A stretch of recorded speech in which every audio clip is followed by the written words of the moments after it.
Magandang araw mga boss. Ngayong araw naman na to ay try natin magluto ng creamy chicken curry. So samahan niyo ako mga boss. Tara!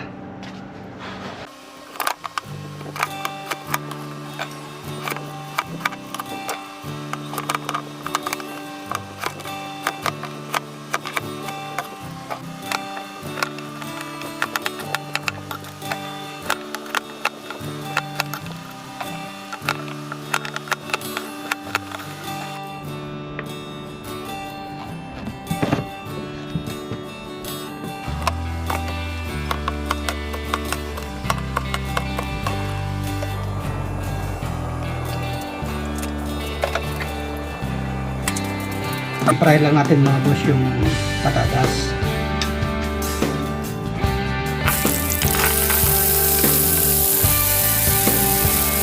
Yan, pwede na siya mga boss. Lipat natin sa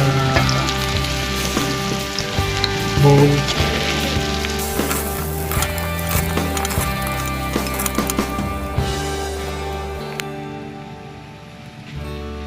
Next naman natin ang carrots.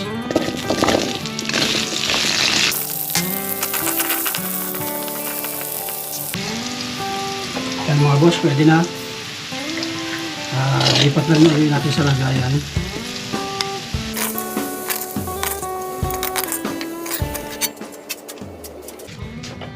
Dagdag lang tayo ng konting mantika. Unahin natin gisahin yung luya.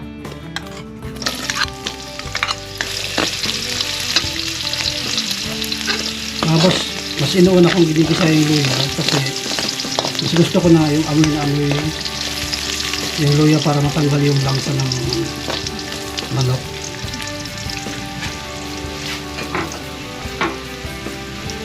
Yung iba kasi hinuhuli nila ito pero sa akin inuuna ko siya. Sunod na rin natin yung bawang.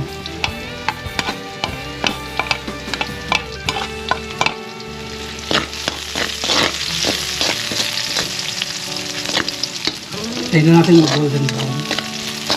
Yun, pwede natin isunod itong sibuyas.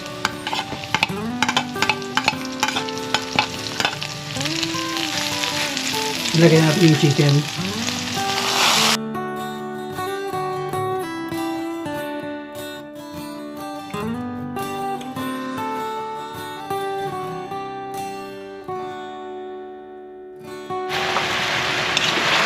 Pero nakabas medyo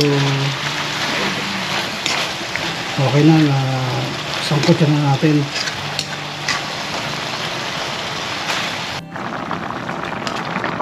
Yan mga boss, medyo malambot na. Lagyan na natin ng curry powder.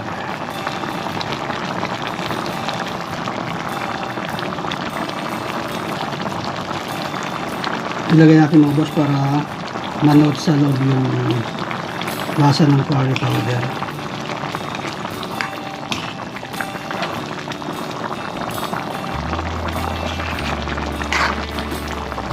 Kaya natin pakuloy lang natin ng mga 3 minutes para medyo sumipsip yung lasa ng curry sa loob ng manok. Medyo nanood na yung sa loob lasa ng curry powder. Lagyan natin ngayon itong bell pepper. Lagyan na rin itong pampalasa. Tapos ilagay na rin natin itong patatas. And then carrots.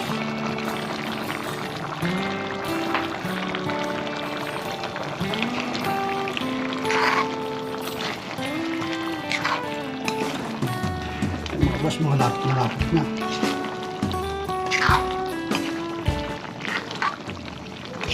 Huwag lang natin masyadong haluin, baka durog yung mga gulay.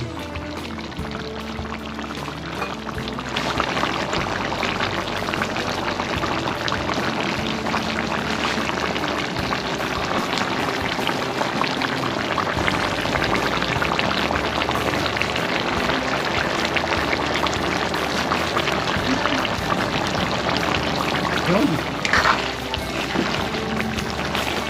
Lapit na. Lagyan natin ngayon boss yung unang gata.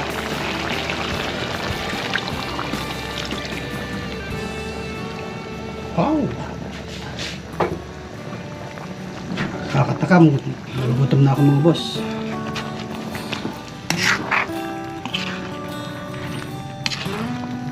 Yan. Tikman na natin.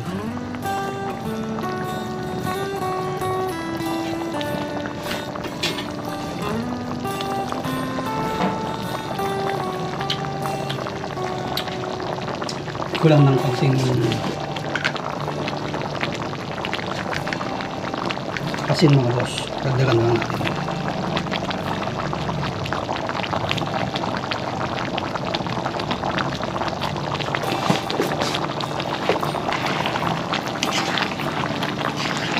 Creamy dapat nyo. Pero parang may kulang pa akong hindi nilalagay mga boss. Wait lang ha.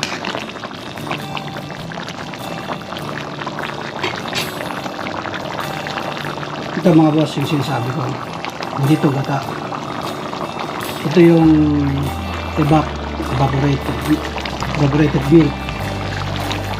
Ito yung pampakrimi. Sinasabi ko sa inyo. Yan yung mga boss. Lapot na lapot.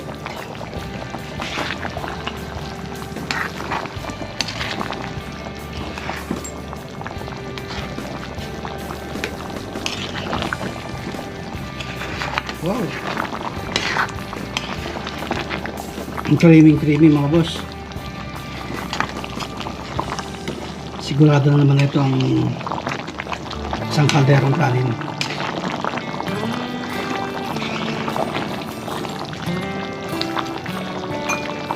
Tikman lang ulit natin.